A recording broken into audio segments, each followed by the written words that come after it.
ব্রিজটার নাম তো পোয়া দুবল, মানে ডাবল ব্রিজ। এই ডাবল ব্রিজ কেন? আচ্ছা, ফ্লিপফ্লিয়ার নেক মার্জিতো, এর মানে হচ্ছে, এর সাথে একটা সিম্বলও আছে, একটা মানে দোদুল্যমান জাহাজ। এবং দুটো দ্বীপ ছিল না, অ্যাকচুয়ালি 3টে বা 4টে দ্বীপ ছিল। যুদ্ধই যে কারোর জন্য ভালো নয়, সেটা যেখানেই হোক, এইসব জায়গা। এবং আমরা এখন যাচ্ছি ফরাসি দেশের রাজনৈতিক বিশাল ব্যক্তিত্ব, মানে ঘটনা দূরত্বে নদীর জাস্ট এই পারে পার্ক ফনে ভিভিয়ানি। উচ্চারণটা ঠিক করলাম তো দেবাশিস দা? দাদার থেকে বয়স্ক কোনো জিনিস কি প্যারিসে আছে? না, শপকিপার্স আর যত কিছু খারাপ ফরাসিদের সবকিছু ইংরেজের উপর। কিন্তু ভাবা যায় এখান থেকে ফুল নিয়ে যেতেন ওনার যে apartment। সেটাও একটা কারণ। হ্যাঁ, সেটা শুধুমাত্র এই আইল্যান্ডের একমাত্র মেট্রো স্টেশন, আর বাকি সব এই ইল দে লা সিতের বাইরে।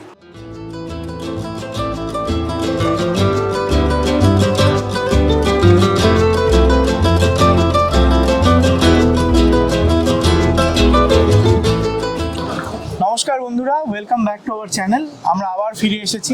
প্রথমেই আপনাদের কৃতজ্ঞতা জানাই, আমাদের প্রথম ব্লগটা দেখে আপনারা অনেক রকমভাবে আমাদেরকে উৎসাহিত করেছেন। প্রথম ব্লগে কিছু যান্ত্রিক ত্রুটি ছিল, সেই ত্রুটিগুলোকে আমরা এবারে সংশোধন করার চেষ্টা করছি। আজকে আমরা আবার 3 বন্ধু মিলে এসেছি আপনাদের বিভিন্ন জায়গা দেখাতে। অভিজ্ঞান, ওখানে দাঁড়িয়ে কেন? এদিকে এসো। নদীর শোভা দেখছিলাম। বাবা, নদীর শোভা দেখছো? দর্শকরা তোমাকে দেখতে চায়। নমস্কার, সবাই ভালো আছেন আশা করি। তো পার্থুদা, আমরা যে জায়গাটায় আজকে দাঁড়িয়ে আছি, সেই জায়গাটা হচ্ছে পদ দুবল পৌঁদে দুবল। ও পদ আর্কও বলা হয়, যেহেতু নিচটা আমরা পরে যখন যাব দেখবো যে এরকম ধনুকের আর্চের মতো। তো আমরা তাহলে নিচেই যাই। নিচে তো যাবোই, ওই যে নটরডাম চার্চ পাশেই রয়েছে, সুতরাং আমরা খুব বেশি দূরত্বে নেই প্রথম দিনের থেকে। আবার পেছনেই রয়েছে শেক্সপিয়ার অ্যান্ড কোম্পানি, বাঁ দিকে রয়েছে ফরাসি প্রাক্তন প্রেসিডেন্ট মিটেরার বাড়ি। সব জায়গায় আমরা আজকে যাব। আজকে সব যাবো, চলুন আপনাদের নিয়ে যাই।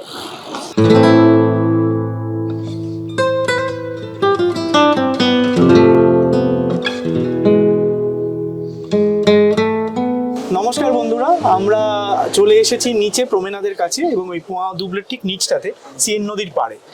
তো দাদা, আমি যেটা বলছিলাম যে 1600 এবং 1700 শতাব্দীতে ইল দে লা সিতে কিন্তু এরকম ছিল না। এই মানে তখন এই ইল দে লা সিতেতে এত ভিড়, যে ভিড় পুরো উপচে পড়ছে। এবং আমরা সেদিন যে দেখিয়েছিলাম প্রথম যে হসপিটাল এখানকার হোটেল দে দিউ, সেই সময় রোগীর আনাগোনাও প্রচন্ড বেশি। এবার সেই ওই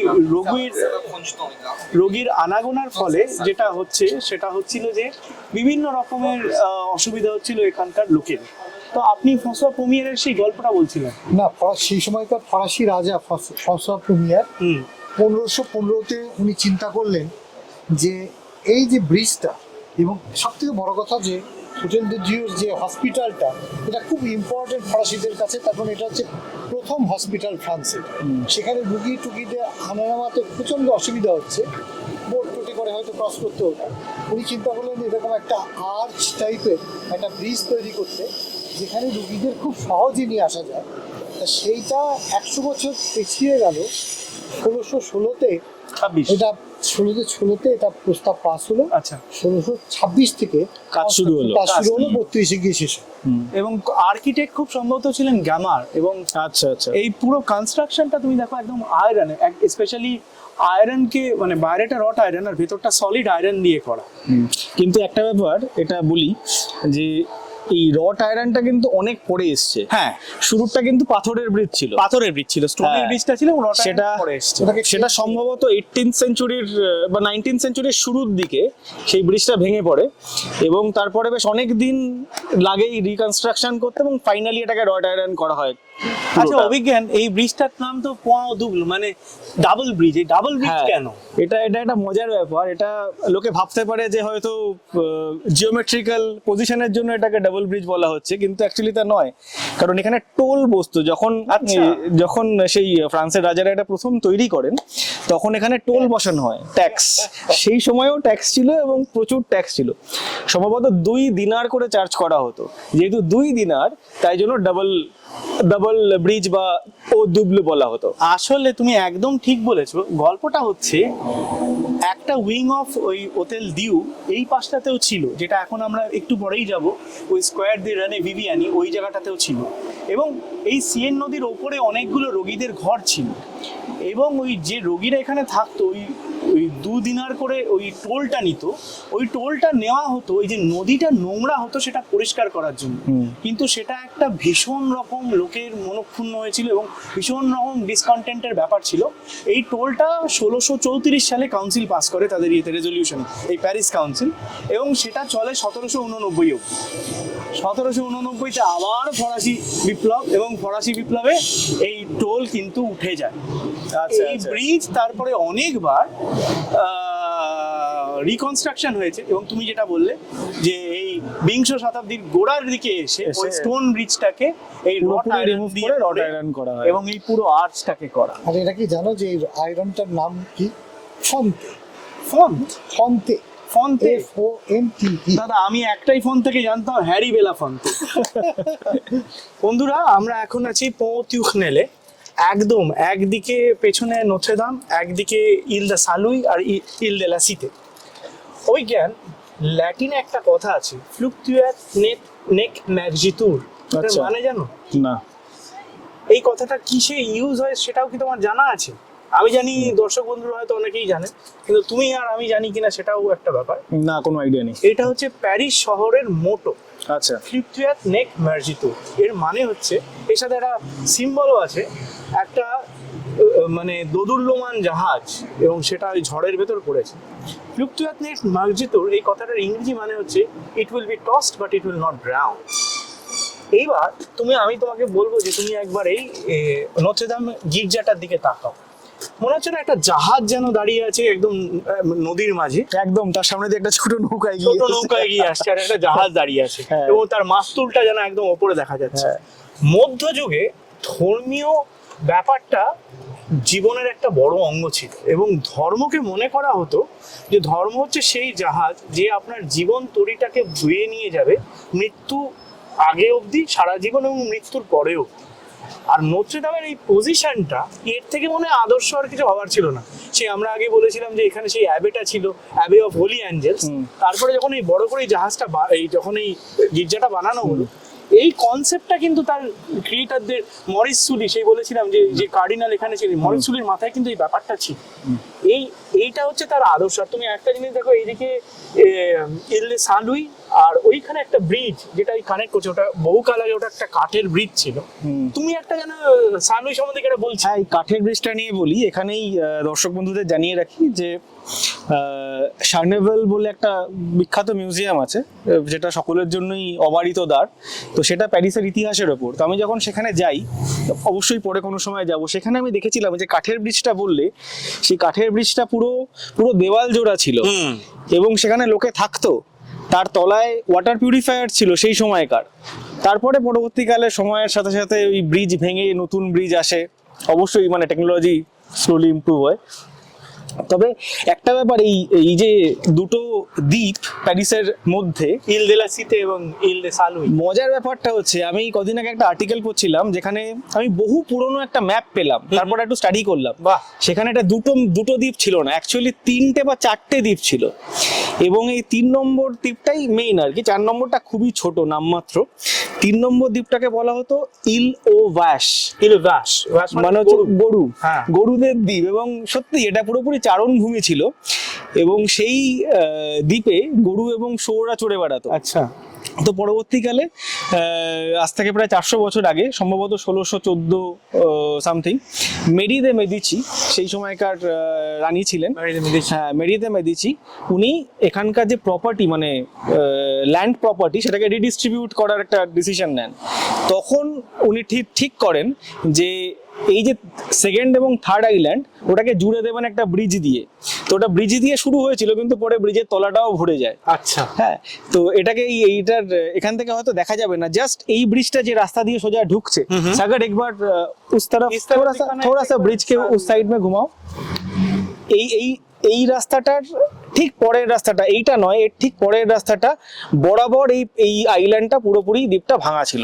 তো ওই জায়গাটা যদি আমরা কোনো সময় এই আইল্যান্ডে যাই তাহলে এইখানে আমি দেখা তোমাকে যাবে। একটা কথা বলবো, এই যে মেরি দে মেদিচি, ইনি কিন্তু ছিলেন ফ্লোরেন্সের সেই বিখ্যাত মেদিচি পরিবারের লোক। মেদিচি পরিবারের, হ্যাঁ। এবং যারা মানে পরবর্তীকালে রোমের পরবর্তীকালে ইটালিয়ান হিস্ট্রিতে একটা বিশাল আমি দর্শকদের একটা কথা বলবো, অনেকেরই হয়তো মনে হতে পারে আমরা এত ইতিহাস কেন বলছি। আসলে প্যারিস হচ্ছে একটা গোটাই চলমান ইতিহাস, এবং এর পরতে পরতে যদি জানতে হয় তাহলে ইতিহাসটা জানতেই হবে। মানে আমি একটা অ্যানেকডোট বলুন বা একটা কম্প্যারেটিভ সিমিলি দিতে পারি। আপনারা যদি ধরেন যে ইতিহাসটা একটা বিশাল বড় ক্যানভাস, তার উপরে প্যারিস হচ্ছে একটা অসাধারণ পেন্টিং, যেটা খুব জীবন্ত এবং যেটা চলমান এবং কনস্ট্যান্টলি সেটা এভলভ হচ্ছে। তাই আপনারা কিন্তু কখনোই ভাববেন না যে আমরা আপনাদের জ্ঞান দিচ্ছি, কিন্তু এইটা আপনাদের সাথে সাথে আমরাও শিখছি। একদমই। এবং এই যে সেন নদীর ওপর, মানে সেন নদী যেরকম ভাবে এই নত্রদেম চার্চের পা ধুয়ে নিয়ে চলে মানে যেরকম আমরা যখন মন্দিরে যাই বা গুরুদ্বারে যাই তখন আমরা পা ধুয়ে বা হাত ধুয়ে মন্দিরে ঢুকি বা গুরুদ্বারে ঢুকি, এখানেও ব্যাপারটা খুবই আর কি সিম্বলিক্যাল, যে নদীর জলে এই ধর্মীয় প্রতিষ্ঠানের পা ধুয়ে চলেছে। তো সেইনের পথ ধরেই আমরা আস্তে আস্তে এগিয়ে যাব আমাদের পরবর্তী লক্ষ্যে। বন্ধুরা, আমরা এখন একটি মেমোরিয়ালের সামনে আছি, প্যারিসের একদম হার্টে, এবং ভীষণ করুণ একটি মেমোরিয়াল। এই মেমোরিয়ালটি হচ্ছে মেমোরিয়াল দে মাথায়েজ। সারা প্যারিস থেকে প্রায় 2 লাখ লোককে, সারা প্যারিস নয় ফ্রান্স থেকে 2 লাখ লোককে বিভিন্ন কনসেন্ট্রেশন ক্যাম্পে, দ্বিতীয় বিশ্বযুদ্ধের সময় নাৎসিদের বিভিন্ন কনসেন্ট্রেশন ক্যাম্পে পাঠানো হয়েছিল। এই মেমোরিয়ালটা তার একদম স্মৃতিসৌধ হিসেবে 1962 সালে তৎকালীন প্রেসিডেন্ট শার্ল দ্য গল এটিকে ইনগ্রেট করেন, এবং ইল দে লা সিতের ঠিক একদম একটা কোণে এটা মাটির তলায় আছে। আমরা যখন এর ভেতরে যাত্রা করব দেখতে পাবো একটা ক্রিপ্টে গিয়ে ওটা থামবে, এবং সেই ক্রিপ্টে প্রায় 15টা আর্ন রাখা আছে। তার ভেতরে বিভিন্ন কনসেন্ট্রেশন ক্যাম্প, মানে অশউইটস, বিরকেনিউ, বেলসেনবের্জেন, দাকাও, ট্রেবলিংকা, এইসব জায়গা থেকে মাটি এবং ছাই ভস্য রাখা আছে অ্যাজ এ শ্রদ্ধার্ঘ। ভেতরটা খুবই নম্র এবং ভীষণ রকমভাবে এটা খুবই একটা করুণ জায়গা। এবং আপনারা যখন নামবেন দেখবেন সিঁড়িগুলোকে এমনভাবে বানানো হয়েছে যেন একটা ক্লস্ট্রোফোবিক ফিলিং আসে, অর্থাৎ সেই বদ্ধ ব্যাপারটা, যাতে ওই কষ্টটা কনসেন্ট্রেশন ক্যাম্পের বোঝা যায়।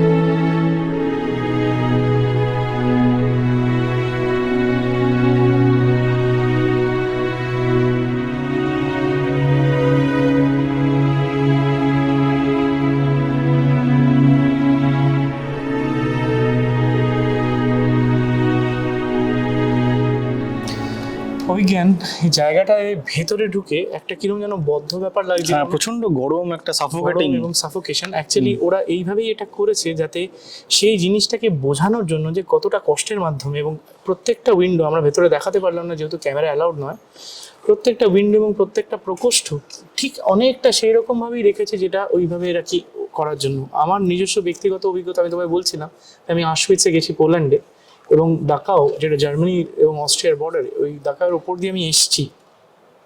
দাকাওতে যাইনি। অশউইৎস পারলে কখনো দর্শকদের আমরা দেখাবো, সত্যি দেখা যায় না, মানে অসহ্য। মানে আজ এত বছর, প্রায় 70 বছর কাছাকাছি হয়ে গেল, এই 70-80 বছর, প্রায় 70 কি 80 বছর প্রায়, তাও এখনো সত্যি ওই মিউজিয়ামগুলো সত্যিই দেখা যায় না। আর এইটুকু জায়গায় দেখো, এইটুকু জায়গাতে এত বদ্ধ, আমি ঘামছি দর দর করে এবং সকলেই ঘামছে।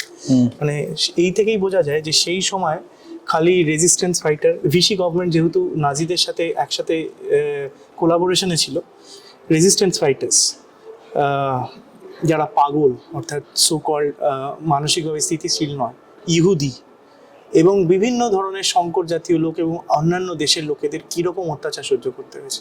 এইসব জায়গায় এলেই মনটা এক তো মনেই হয় না যে ভারাক্রান্ত, এবং ইল দে লা সিতে নেই, এবং ইল দে লা সিতের একদম এখানে অনেকে এটা জানেই না। তাই আমি দর্শকদের বলবো যে যখনই এই নত্রদাম বা তার পাশে আসবেন, এটা অবশ্যই একবার দেখে যাবেন। এটা খালি স্মৃতিসৌধ নয়, এটাও একটা ইতিহাসের একটা অধ্যায়, যেটা আমাদের সবসময় মনে রাখা উচিত। এবং এটা এবং সকলের জন্য অবারিত দ্বার, মানে সবসময় বিকেল 6:30 অবধি খোলা থাকে, আপনারা আসবেন। এটা কোনো টিকিট লাগে না, এটা একদম কে মন্তেবেল্লোর গায়েই, একদম পাশেই। আর এটাই বোঝাতে চাইবো যে কোনো যুদ্ধই যে কারোর জন্য ভালো নয়, সেটা যেখানেই হোক এইসব জায়গা এবং ইতিহাসের যে পাতাতেই হোক না কেন কোনো সময় সেটা যুদ্ধ কখনোই খুব একটা গৌরবময় ভালো হতে নয়। পারে না, সে যেখানেই হোক আর যার সাথেই হোক আর যেভাবেই হোক। আমরা এখন যাচ্ছি ফরাসি দেশের রাজনৈতিক বিশাল ব্যক্তিত্ব, মানে বটবৃক্ষ, প্রাক্তন ফরাসি প্রেসিডেন্ট, যিনি দুই টার্মে ফরাসি দেশকে অনেক উচ্চতায় নিয়ে গেছিলেন, তার নাম মুসিও ফ্রাঁসোয়া মিতেরন।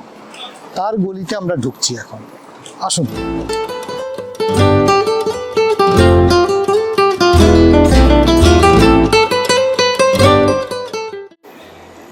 রাস্তাটাকে ক্রস করলাম, এই যে রু দে বিয়েভ, এই রাস্তা ধরে আমরা এগোলেই পেয়ে যাব ফরাসি দেশের প্রাক্তন প্রেসিডেন্ট ফ্রাঁসোয়া মিতেরন। আসুন।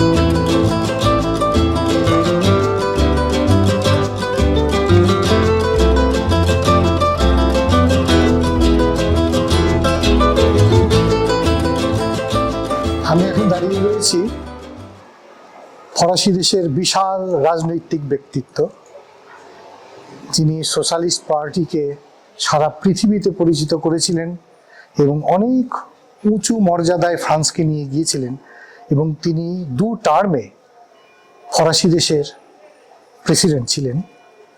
এবং আমার সৌভাগ্য যে আমি নদীর ওই পারে, সেন নদীর ওই পারে গার্দলীয়তে থাকতাম, ইন্টারন্যাশনাল স্টুডেন্ট আর্টিস্ট হাউসে।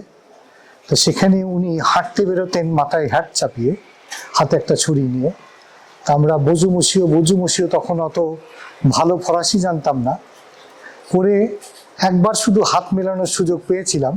এবং আমাদের শো দেখতে মার্শাল মার্সোর সঙ্গে যখন তিয়াত্তর সাজালিতে যখন শো হয়েছিল, উনি কালচারাল মিনিস্টার এখানকার তখনকার সময়ে, মানে ওনার সময়ে জ্যাক লংয়ের সঙ্গে দেখতে এসেছিলেন। তা আমরা আপনাদের দেখাবো কোন রাস্তার উপরে ওনার বাড়িটা ছিল এবং উনি কত কাছে ছিলেন সেন নদীর। উনি জন্মেছিলেন 1916-তে জারানাক, ফ্রান্সের মোটামুটি মিডলের সারান্ত এলাকায়। উনি মারা গেছেন প্যারিসে 1996।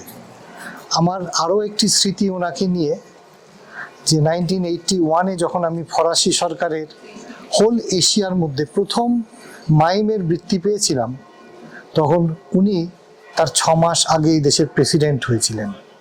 এটা আমার কাছে একটা সৌভাগ্যের ব্যাপার। আমরা এখনই আপনাদের নিয়ে যাব পাশেই তার স্ত্রীর স্মৃতির উদ্দেশ্যে করা একটি পার্ক। উনি ছিলেন হিউম্যান রাইটসের জন্য সারা জীবন ফাইট করে গেছেন। তার নাম হচ্ছে দানিয়েল মিতেরন। আসুন আমরা সেই পার্কের সামনে যাই। আমি এখন দাঁড়িয়ে রয়েছি, কিছুক্ষণ আগে বললাম, ফরাসি দেশের প্রাক্তন প্রেসিডেন্টকে নিয়ে, যিনি 1996 সালে চলে গেছেন এই পৃথিবী ছেড়ে। তার স্ত্রী 2016 পর্যন্ত বেঁচে ছিলেন। তার নাম হচ্ছে দানিয়েল মিতেরন। উনি একটা বিশাল ফাউন্ডেশন করেছিলেন, দানিয়েল মিতেরন ফাউন্ডেশন। উনি হিউম্যান রাইটস নিয়ে সারা পৃথিবীতে কাজ করতেন। এবং আমার মনে পড়ে যে উনি সারা পৃথিবীতে ত্রাণের জন্য ছুটে যেতেন নিজে।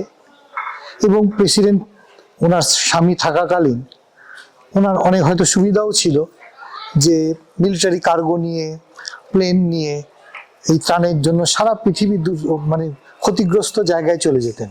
আমার মনে পড়ে 1991-এ বাংলাদেশের উড়ির চরে 1-2 দিনের ঝড়ে 10,000 লোক মারা গিয়েছিল। উনি তখন প্রচুর ত্রাণ নিয়ে থাইল্যান্ডের পথে ছিলেন। উনি যখন জানতে পারেন যে বাংলাদেশে এই রকম একটা অবস্থা হয়েছে, যে 10,000 লোক একসঙ্গে মারা গেছে, উনি সেই প্লেন ঘুরিয়ে উনি বাংলাদেশে নেমেছিলেন।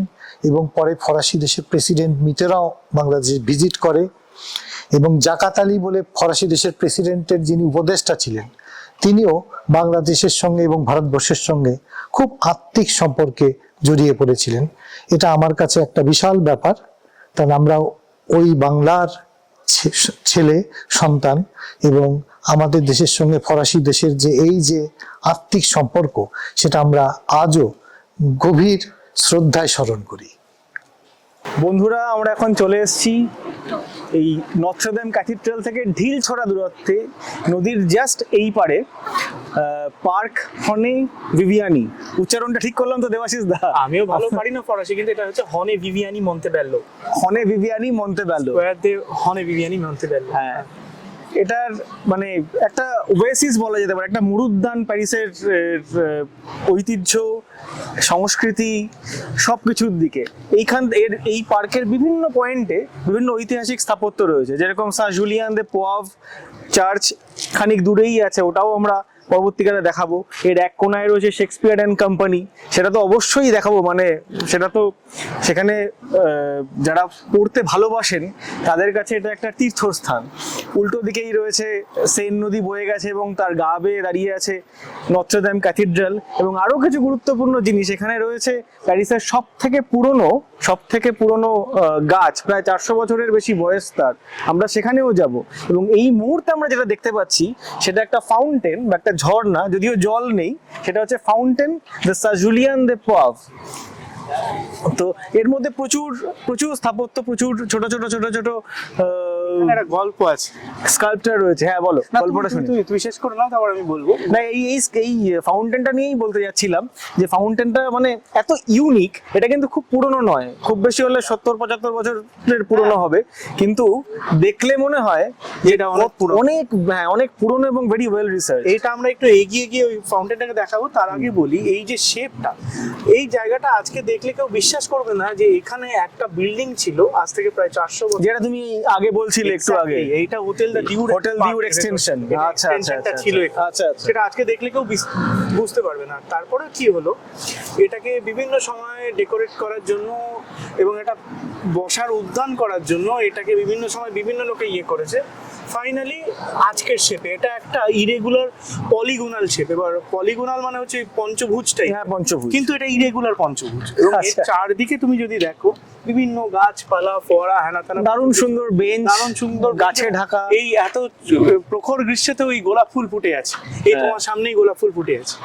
এইবার আমরা ওই ফাউন্টেনটার কাছে যাব।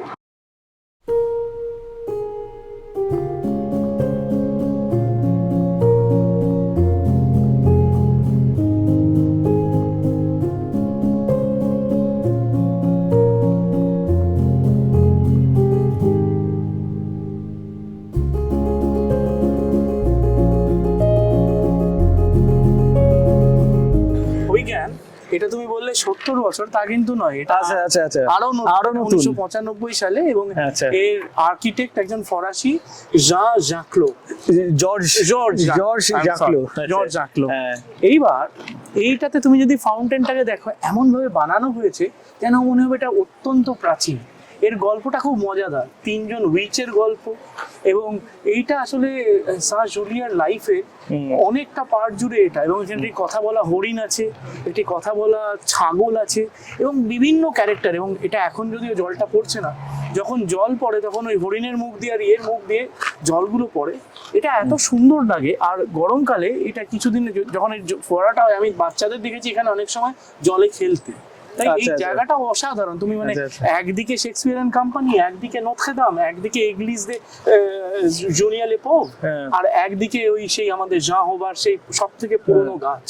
মানে এক অদ্ভুত, মানে প্যারিসে বসে একদম এই কে দে মন্তেবেল্লোর পাশে এই রাস্তায় এত ব্যস্ততার মাঝে তোমার মনেই হবে না, মনে হবে এটা যেন একটা সত্যি মরুদ্যান। মানে ইটস লাইক আ মরুদ্যান। আমি পড়ছিলাম যে এই একদমই ঠিক বলেছো যে 1995-এ এটা হয়েছে। ভদ্রলোক অনেক বেশি বয়সে, বোধহয় 1933-এ ওনার জন্ম, অনেক বেশি বয়সে সেটা বানিয়েছেন, কিন্তু সেই অভিজ্ঞতার সাথে বানিয়েছেন। সম্ভবত এটার আগে এখানে একটা ওয়ালেস ফাউন্টেন ছিল, যে ওয়ালেস ফাউন্টেন গুলো আমরা বিভিন্ন জায়গায় দেখি সবুজ রঙের। ইনফ্যাক্ট শেক্সপিয়ার এন্ড কোম্পানির সামনেও একটা রয়েছে, আমরা পরে দেখাবো। তো সেই ওয়ালেস ফাউন্টেনটাকে এটা রিপ্লেস করেছে। এক্স্যাক্ট, এটা তখন প্যারিস সৌন্দর্যায়নের জন্য হোটেল দে ভিল থেকে কমিশন করায় ওনাকে করা হয়েছে। একদমই ঠিক, আমি তো ওটা ভুল বলেছিলাম। না ভুল না, ওটা তো হতেই পারে। আসলে এত পরতে ইতিহাস, সেই আসলে আমাদের আসল উদ্দেশ্যটা হচ্ছে বন্ধুদের সামনে তুলে ধরা এবং আমাদের দর্শকদের সামনে তুলে ধরা এই প্রত্যেকটা ছোট ছোট জিনিস যাতে তারা এগুলো এসে উপলব্ধি করতে পারেন এবং এই মজাটা নিতে পারেন। শুধু দেখা নয়, মানে শুধু চোখ দিয়ে দেখা নয়, মন হ্যাঁ, দিয়েও মন দেখতে দিয়েও হবে। দেখতে হবে এবং সেটাই। মানে সবকটা শ্রবণেন্দ্রিয় যেন একদম সজাগ রেখে দেখতে পারেন ও উপভোগ করতে পারেন, নইলে এই সেই। মজাটা হবে না। একদমই মানে তাই। ওই বুড়ি ছুঁয়ে যাওয়ার মজা আর এই মজা অন্যরকম। অভিজ্ঞান, দাদার থেকে বয়স্ক কোনো জিনিস কি প্যারিসে আছে? না, সেটা সম্ভবত দাদার পেছনেই আছে। দাদার পেছনেই আছে, দাদার থেকে বয়স্ক প্যারিসে দাদার পেছনেই আছে। যাই হোক যাই হোক। যাই হোক বন্ধুরা, এই গাছটি এটি একদম নোত্রে দামের উল্টো দিকে এবং আমাদের ঠিক পেছনেই আছে এগলিস দে সাজুলিয়া লেপোভ। এই গাছটার নাম হচ্ছে হোভিনিয়া ফো অ্যাকাশিয়া, অর্থাৎ হোভিনিয়া সিউডো অ্যাকাশিয়া। গাছটি দাদা এটা এসেছিল অ্যাপালেশিয়ান মাউন্টেন ইউএসএ থেকে। জা হোবা বলে একজন বটানিস্ট ছিলেন, 1601 সালে এটিকে স্থাপন করেন। কিছু বছর আগে, মানে প্রায় 150, প্রথম বিশ্বযুদ্ধের সময় একটি গোলা লেগে এর ডাল পড়ে যায়। দুটো ডাল আর একটা কাণ্ড পড়ে যায়, কিন্তু তারপরে ওটাকে পরবর্তীকালে আমরা যখন ওদিকটা দেখাবো ওটা সাপোর্ট দেওয়া আছে। অদ্ভুত ব্যাপার হচ্ছে লোহার পিলার। লোহার পিলার দিয়ে সাপোর্ট দেওয়া আছে। অদ্ভুত ব্যাপার হচ্ছে এই গাছটাতে এখনো ফুল আসে, অরিজিনাল গাছটা এখনো দাঁড়িয়ে আছে, বেঁকে গেছে, আজ প্রায় 420-25 বছর বয়স। আর এটার একটা প্রচলিত মিথ আছে, তোমরা জানো কিনা জানি না। এই মিথটা হচ্ছে যে এই গাছ, এটাকে বলা হয় লাকিয়েস্ট গাছ। এই গাছের বাকল যদি তুমি ছোও, এখানে একটা প্রচলিত মিথ হচ্ছে যে মেয়েদের বিয়ে হয় না তাদের বিয়ে হয়ে যায়। যে মানে এটাকে কল্পতরু বলা হয়, মানে এর গায়ের ছাল যদি হাতে ঘষা হয় তাহলে যা চায় তাই তাই ওই সে হয়। ভয়ের চোটে লোহার পুরো ব্যারিয়ার দিয়ে রেখেছে যাতে ওই গাছের ছাল কিন্তু তুলে নিয়ে গেছে হাতে। তো এখানে একটা ব্যাপার বলে রাখা ভালো, যে দুটো জিনিস, একটা হচ্ছে জাঁ রোবা, যেটা তুমি বললে দেবাশিস, জাঁ রোবা উনি ছিলেন তখনকার রয়্যাল বোটানিস্টার। হ্যাঁ। এর পাশেই আমাদের এই পার্কের একদমই কাছে এখানকার বোটানিক্যাল গার্ডেন রয়েছে, যার উনি মেন বোটানিস্ট ছিলেন। তো সেই সময় এই পাশ্চাত্যের এই ইউরোপিয়ান দেশগুলো তারা মেইনলি গাছপালা নিয়ে আসতো হচ্ছে প্রাচ্য থেকে, কারণ তখন ভারত এবং অন্যান্য সাবকন্টিনেন্টে লোকজন যাচ্ছে ব্যবসায়িক সূত্রে, ওখান থেকে নতুন ধরনের গাছ দেখে তারা নিয়ে আসছে। জাঁ রোবা প্রথম মানুষ যিনি প্রাচ্যের দিকে না গিয়ে আরো পাশ্চাত্যে চলে গেলেন, তিনি ইউএস থেকে গাছ নিয়ে আসলেন, দেবাশিস দা বললেন। এর একটা গল্প আছে। এর কারণটা ভাবো, 1601 এই গাছ আর 1592 ক্রিস্টোফার কলম্বাস আমেরিকা আবিষ্কার করছেন। সেই সময় আমেরিকা বেসিক্যালি একটা অজানা দেশ। একদম। তার আগে উনি ওই রেড ইন্ডিয়ানদের ভেবেছেন আসল ইন্ডিয়ান। আসলে উনি এদিকে যেতে গিয়ে ওদিকে চলে গিয়েছিলেন। কিন্তু সেই সময় আমেরিকা মানে হচ্ছে একটা এমন দেশ যেটা সম্বন্ধে প্রায় কিছুই জানা যায় না এবং তার সবকিছুই নতুন। এবং অ্যাপালেশিয়ান মাউন্টেন যেটা একদম রেড ইন্ডিয়ান অধ্যুষিত, সেইখান থেকে এই গাছটিকে আনার পেছনে আমার এখন মনে হয়, যদিও এটা অনেকটাই ধারণা, যে এই ভাবনাটা কাজ করেছিল, এই যে একটা মানে অ্যাডভেঞ্চার, অর্থাৎ এর ভেতর একটা যে রোমাঞ্চ ভরপুর আছে, এই ব্যাপারটাও হয়তো কাজ করেছিল। তার সাথে অবশ্যই রয়্যাল বোটানিক্যাল গার্ডেনের বটানিস্ট এবং একটা রয়্যাল পলিসি থাকবেই। যেটা ভালো ব্যাপার ছিল যে ওখানকার ওয়েদার বা ক্লাইমেট, সেটা এখানকার ক্লাইমেটের সাথে খুব ক্লোজ, তার জন্য এই গাছগুলো এখানে খুব তাড়াতাড়ি বেড়ে ওঠে। এগুলো ম্যাক্সিমাম 15 ফুট অব্দি যায় এবং এগুলো শহরের বিভিন্ন জায়গায় তারপর ছড়িয়ে দেওয়া হয়েছে।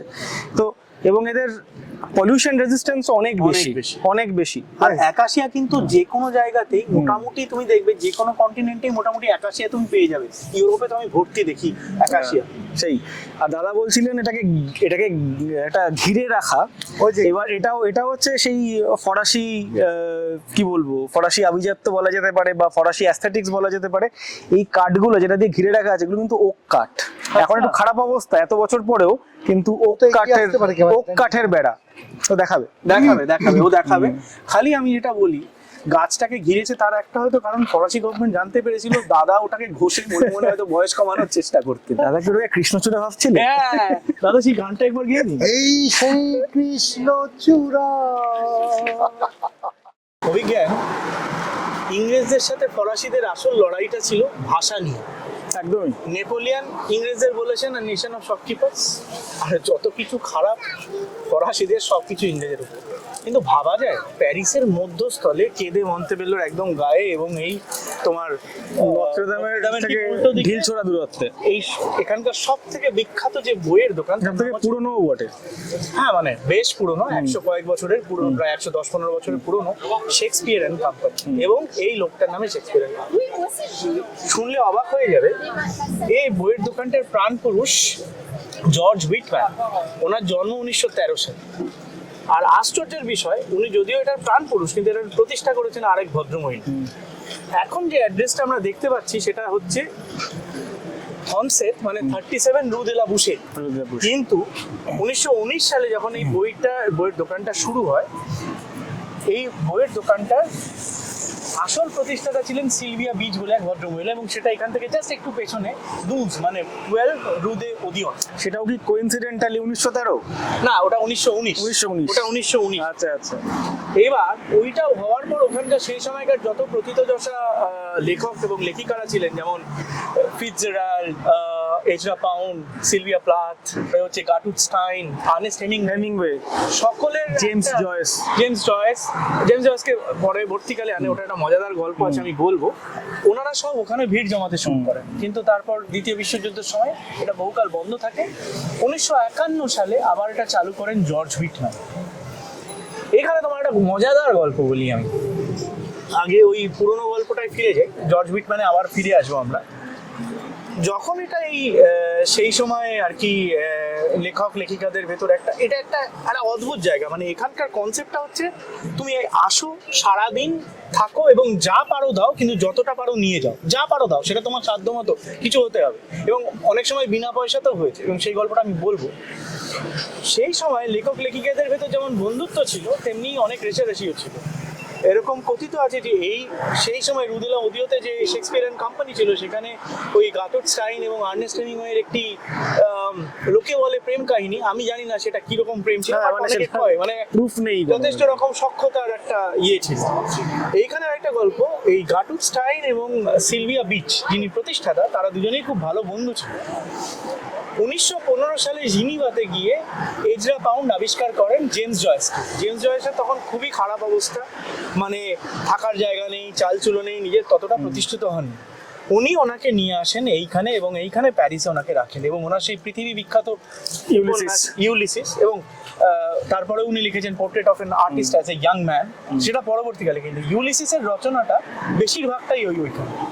এবং এই সিলভিয়া বিচ সম্ভবত উনি এই ইউলিসিসটার পাবলিকেশন করেন নিজের সম্পূর্ণ ফান্ড দিয়ে। এটা একটা এইখানেই আমি তোমাকে সেই গল্পটা বলতে চাইছিলাম। এই যে সিলভিয়া বিচ ওনার ফান্ডটা দিয়ে ওরা পাবলিকেশনটা করেন, গাটুট স্টাইন সেটা চাননি। উনি খুব অভিন্ন হৃদয়ে বন্ধু আচ্ছা। ছিলেন, এবং গাটুট স্টাইন সিলভিয়া বিচের একদম অভিন্ন হৃদয়ে বান্ধবী ছিলেন, উনি এটা চাননি। কিন্তু সিলভিয়া বিচ যখন ডিসাইড করেন আমি এটা করব, উনি বইটা ছেপে বেরোন, এবং সেই বইটা পরবর্তীকালে একটা কালজয়ী, হ্যাঁ, super hit, ক্লাসিক হ্যাঁ। বলে আর কি, কালজয়ী, এভারগ্রিন ক্লাসিক, এভারগ্রিন মানে চিরকাল, মানে কালোত্তীর্ণ সাফল্য। তার ফলে গাটুট স্টাইনের সাথে পরবর্তীকালে কিন্তু সিলভিয়া বিচের কোনো আর সম্পর্কই থাকে আচ্ছা, না। একেবারেই বদলে এবং যায়। গাটুট স্টাইন পরবর্তীকালে চলে যান ওনার আরেকটি স্টাডি সার্কেল। এবার ফিরে আসি 1951-তে এবার এই থনসেট রু দে লা বুশেরিতে আবার শুরু করেন জর্জ হুইটম্যান, কিন্তু তখন এটার নাম ছিল না, সম্ভবত উনি পুরোনো নামটাকেই রেখে দিয়েছিলেন। না, তখন রাখেননি? এটার নাম ছিল না থনসেট রু দে লা বুশেরি। এবং এই যে এখন যে বিল্ডিংটা আমরা দেখতে পাচ্ছি, সেই বিল্ডিংটা অ্যাকচুয়ালি মিডিয়েভাল এজে একটা মনেস্ট্রি ছিল, হ্যাঁ। পরবর্তীকালে গুদাম করে। সেই মনেস্ট্রিটার নাম ছিল লা মেজো মুস্কিয়া, আচ্ছা, ঠিক আছে, এবং তারপরে সেটা একটা গুদাম ঘর হয়ে যায়। তারপরে এটা পরবর্তীকালে একটি পরিবারের হাতে আসে, এবং তার থেকে জর্জ হুইটম্যান এটা প্রথমে ভাড়া নেন, নিয়ে এটাতে যখন চালু করেন অ্যাগেন এই জায়গাটা আবার সেই এরকম একটা হয়ে যায়, অ্যালেন গিন্সবার্গ, তারপরে হচ্ছে তোমার বহু লোকের সংযোগ হুলিও কোর্তাজার, যারা এইসব পড়েন, বিভিন্ন হ্যাঁ। রকম জেমস গনভিল, এইসব লেখকরা আবার ভিড় জমাতে শুরু করেন, এবং জায়গাটা এরকম আবার সেই একই রকম ভাবে হয়ে যায়। আমি জাস্ট একটা জিনিস অ্যাড করি, এই জর্জ হুইটম্যানের আমি ইন্টারভিউ, মানে জর্জ হুইটম্যানের মেয়ে সিলভিয়া হুইটম্যান এখন যিনি মালিক, আমি ওনার একটা ইন্টারভিউ দেখছিলাম, তো উনি বলছেন যে তুমি যেটা বললে যে এটা একটা এটার সাথে নত্রদামের একটা কানেকশন ছিল, এটা একটা মিডিয়েভাল এজে যারা ধর্ম প্রচারক তাদের একটা থাকার জায়গা ছিল, সেই কারণেই হয়তো এরা সব থেকে বেশি এখন অব্দি হাঞ্চব্যাক অফ নত্রদাম বিক্রি করেছে। সব থেকে বেশি বই এখান থেকে বিক্রি হচ্ছে হাঞ্চব্যাক অফ নত্রদাম। তার একটা কারণ হয়তো এটাও হতে পারে ভিক্টর লোকে হিউগো এখানকার একজন মানে দিকপাল লোক। এটা সিলভিয়া উইটম্যানের ইন্টারভিউতে উনি বলছেন আর কি। হতে পারে, এটা হতেই পারে। তো আমি আবার গল্পটা ফিরে আসি। 1964 সাল উইলিয়াম শেক্সপিয়ারের 400তম মৃত্যু দিবসে এই দোকানটির নামকরণ করা হয় Shakespeare and company, and that was as a respect to William Shakespeare. এটা ভাবা যায় না যে ফ্রান্সের ক্যাপিটাল প্যারিসে, যাদের সাথে এত বৈরিতা 100 years of war, glorious war, এই সেই, তাদের এই একদম ক্যাপিটালের একদম একটা প্রমিনেন্ট এইরকম একটা প্রাণকেন্দ্রে শেক্সপিয়ার বসে আছেন। শেক্সপিয়ার অ্যান্ড কোম্পানিতে, শেক্সপিয়ার নামে কোম্পানি। এখানে প্রচুর আর্টিস্ট, শিল্পী, লেখক, বিভিন্ন রকম মানে কোনো রকম কলার সাথে যুক্ত লোকেদেরই এখানে আশ্রয় দেওয়া হয়। এবার এখানে কনসেপ্টটা হচ্ছে যে তুমি এখানে থাকার ব্যবস্থা আছে, ছোট ছোট প্রকোষ্ঠে আমরা যদি ভেতরে যাই দেখাতে পারবো আর কি। সেখানে দেখবে যে ছোট ছোট বেড আছে এবং সেখানে বিনা পয়সায় থাকা যাবে, খাওয়াও ব্যবস্থা আছে। খালি 3টে জিনিস করতে হবে, তোমাকে সারাদিনে একটা বই নিঘাত পড়তে হবে, অন্তত এক পাতা কোনো একটা বিষয় লিখতে হবে বা নিজের আত্মজীবনী লিখতে হবে, এবং দোকানের কাজে কিছুটা সময় তোমাকে যে কোনো কাজে হাত দিতে হবে। এদের একটা নাম আছে পোশাকে, টাম্বল। এই কত যে টাম্বল বিটস, আর এখনো অবধি একটি অপ্রকাশিত তথ্য অনুযায়ী প্রায় 25 থেকে 30 হাজার শিল্পী এখানে থেকে গেছেন। এবং তুমি ভাবো তাদের ক্রিয়েশন যদি এক পাতা করে হয়, কত ভলিউম অফ ক্রিয়েশন এখানে যে হয়েছে অজানা। এখানে আরেকটা তোমাকে জিনিস বলি, জর্জ হুইটম্যানের মেয়ে আমেরিকায় পড়তে গিয়েছিলেন, সিলভিয়া উইটম্যান। সিলভিয়া নামটাও জর্জ হুইটম্যান রেখেছিলেন সিলভিয়া বিচের অনারে। 2002 সালে ফিরে আসেন এবং 2006 সাল থেকে ওনাকে ম্যানেজমেন্টে নিয়ে আসেন। এখানে প্রত্যেক রবিবার একটা আলোচনা সভা বা লিটারি সার্কেলের আয়োজন করা হয়। 2003 সাল থেকে এটা চলছে। সিলভিয়া উইটম্যান আসার পরে অনেক কিছু শুরু হয়েছে। তার ভেতর এটা ছিল একটা, 2003 থেকে এই লিটারি সার্কেলটা, এবং 2011 থেকে গ্রুপ ফাউন্ডেশন অপ্রকাশিত লেখকদের একটা প্রাইজ দেয়, যেটা স্পন্সর করে শেক্সপিয়ার অ্যান্ড কোম্পানি। সাহিত্যের প্রচারে মানে আমরা ছোট বয়সে পড়তাম একটা কথা, আর্ট ফর আর্ট সেক, মানে কলার জন্য নিবেদিত কলা, মানে সেই ব্যাপারটা এরা কিন্তু ধরে রেখেছে। এবং এই আজকে 112-13 বছরের ইতিহাসে শেক্সপিয়ার অ্যান্ড কোম্পানি একটি উজ্জ্বল অধ্যায় সারা পৃথিবীর সাহিত্যে এবং সারা পৃথিবীর বইপ্রেমীদের কাছে। আমি তাই প্রত্যেককে বলবো যে এখানটা যেন অবশ্যই একবার দর্শন করুন, যদি কিছু কেনার নাও হয়। এর মাধুর্যটা অন্যরকম। আপনারা দেখতে পাচ্ছেন শেক্সপিয়ার অ্যান্ড কোম্পানির সামনে ধামাকা লাগছে টাম্বল বিটের সাথে উইকেন্ড। আমি he's an American scholar, but still he's very good at chess.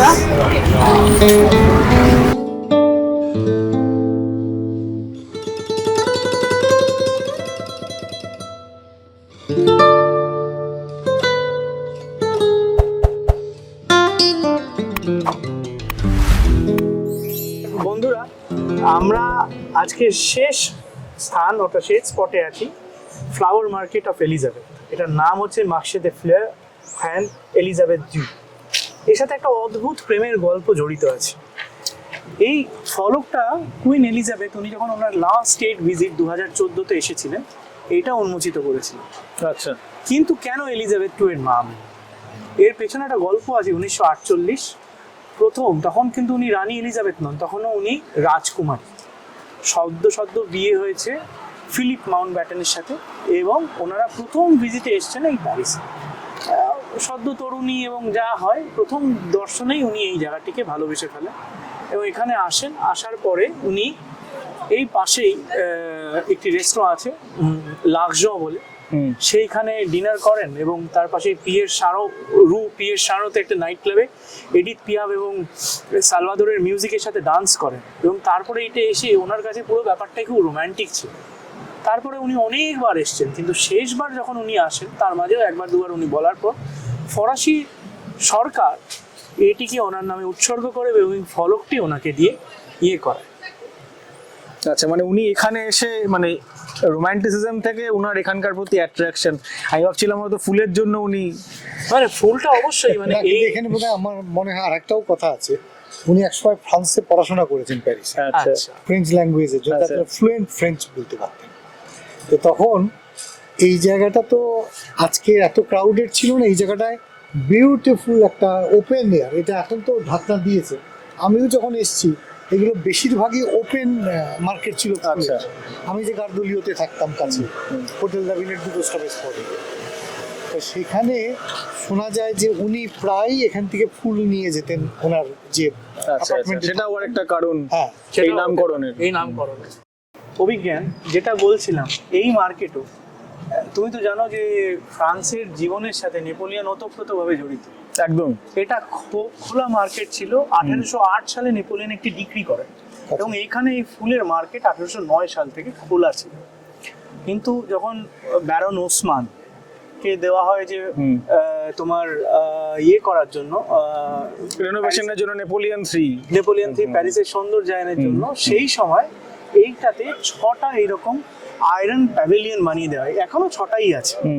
আর আমি তোমাকে দেখাবো, এই যে দেখো এই শ্যালেটা আছে, এরকম আরেকটা শ্যালে ছিল এখন যেখানে মেট্রো স্টেশন, এই যে গিমো বিল্ডিংটা, এখানে আরেকটা শ্যালে ছিল। এই দুটো শ্যালে ছিল, একটা পুলিশের জন্য বর্ষা এবং অন্যান্য ইয়ে থেকে বাঁচার জন্য, আরেকটা হচ্ছে এখানকার যে গার্ডেনের কেয়ারটেকার ছিল এবং তাদের ইউনিয়নের লিডার ছিল তাদের জন্য। বর্তমানে এই একটাই শ্যালে আছে। তাদের থাকার ব্যবস্থা এখানে ছিল, তারা মানে ওয়ার্কিং আওয়ার্সের সময় একটু রেস্ট নেওয়া বা একটু ইয়ে করার জন্য ওই একটাই শ্যালে কিন্তু এখনো রয়েছে। এটা কিন্তু 1873-এর কাছাকাছিই তৈরি। আচ্ছা আচ্ছা। আর এই মেট্রো স্টেশনটা, এটা একটা উল্লেখযোগ্য মেট্রো স্টেশন। এই নাম হচ্ছে সিতে। এই সিতে মেট্রো স্টেশনটা হচ্ছে একমাত্র এই আইল্যান্ডের একমাত্র মেট্রো স্টেশন, আর বাকি সব এই ইল দে লা সিতের বাইরে। আচ্ছা, এটা একমাত্র মেট্রো স্টেশন যেটা এটা এই দ্বীপটার ভিতরে অবস্থিত। আচ্ছা। তাই এটা খুবই, আর এটার আর্কিটেকচারটাও তুমি দেখো, যখন কি হয়েছিল 1905 সালে যখন এটা তৈরি হওয়া শুরু হয়, তখন কিন্তু এই যে প্যাভিলিয়নগুলোকে সব হাঁটিয়ে দিয়েছিল এবং একটাই সালে ভাঙা পড়ে। তারপরে এই 1924 অবধি এইগুলোকে কাপড়ের আচ্ছাদন বা ওই যেরকম আমরা মরক্কো বা আরবের যে মার্কেট দেখি সেরকম আচ্ছাদনে ঢাকা থাকে। তারপরে আবার এটা ফিরে আসে পরবর্তীকালে। এখানে আরেকটা জিনিস বলার ছিল, আগে প্রত্যেক রোববার করে এখানে পাখি এবং বেড়াল এবং কুকুর বিক্রি হতো। আচ্ছা। 2021 সালে এই বিভিন্ন রকম অ্যানিমেল রাইট অ্যাক্টিভিস্ট এবং বন্ধ করে দেওয়া হয়েছে। ইন্টারভেনশনের পর এখন সেই মার্কেটটা বন্ধ। এই মার্কেটটা দেখে আমার কেন জানি না সেই ছোট বয়সের বাগড়ি মার্কেট কলকাতার, আর বাগড়ি আর টেরিটি বাজার, আর আরেকটা জায়গা আছে বাগবাজার পেরিয়ে গ্যালি স্ট্রিটের মার্কেট, যেটা গ্যালি স্ট্রিটের মার্কেটে এখনো কিন্তু তুমি গেলে সকালবেলা সে পৃথিবী বিখ্যাত যে কোনো কুকুরের ব্রিড ইনক্লুডিং হাস্কি, যেটা কলকাতার গরমে বাঁচার মতো নয়, সেরকম, এবং আফ্রিকান ম্যাকাও থেকে শুরু করে সবই পাবে। এই বাজার, আমি জানি না গ্যালি স্ট্রিটের বাজারটা এই বাজারটা থেকে অনুপ্রাণিত কিনা, কিন্তু আমি প্যারিস এবং কলকাতার অনেক মিল খুঁজে পেয়েছি এবং সে তো প্রচুর প্রচুর। তার ভেতর এটা কিন্তু, তাই আমি বলবো অবশ্যই যে বন্ধুরা, আপনারা যখন এই জায়গায় আসবেন, এই একদম নত্রে দামের গায়ে ঘেঁষে, এই জায়গাটাও কিন্তু একটা দ্রষ্টব্য স্থান এবং অত্যন্ত প্রাচীন, এবং জায়গাটাও ভীষণ সুন্দর। জায়গাটা একটা বড় বড় প্ল্যান করে দেখাতে, সাগর থোড়া প্ল্যান করকে দেখাও। এই যে আমাদের সামনেই রয়েছে, এটা কিন্তু পুলিশের সবথেকে বড় হেডকোয়ার্টার। হ্যাঁ, প্রেফেক্টুর দি পুলিশ। প্রেফেক্টুর দি পুলিশ। এক মাসে পুলিশের হেডকোয়ার্টার। প্রথম এসেছিলাম এখানে, ভোরবেলা থেকে লাইন দিতাম ওই কার্ডের এক্সটেনশন করার জন্য বছরে একবার। আর এই যে সোজা, এটা হচ্ছে প্যালে দে লা জুস্টিস, মানে আমাদের দেশের সুপ্রিম কোর্ট।